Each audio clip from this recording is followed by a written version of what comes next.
Final ম্যাচে আমরা আশা করি যে স্পেন তারুণ্য নির্ভর একটি দল এবং আর্জেন্টিনার অভিজ্ঞ সম্পন্ন একটি দল, এবং আর্জেন্টিনা যেভাবে লাক ফেভার করছে, কারণ দিন শেষে লাকটাও কিন্তু প্রয়োজন আছে, কারণ আপনি ভালো পারফর্ম করছেন, যদি গোল করতে না পারেন তাহলে আসলে ওই ভালো পারফর্ম করার কোনো ভ্যালু নাই।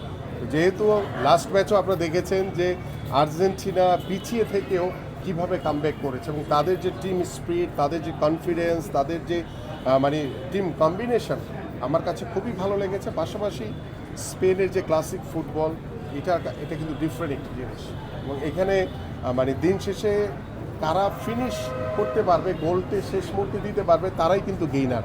সো আমরা কোনো পক্ষে না যাই, এখানে প্রেডিকশন করাটা ভেরি ডিফিকাল্ট। সো আমি আশা করি যে আর্জেন্টিনার সাপোর্টাররা সবাই উৎসাহ নিয়ে বসে আছে যে বিশ্ব ফুটবলে আবারও লিওনেল মেসির হাতে বিশ্বকাপ যে ট্রফিটি উঠবে।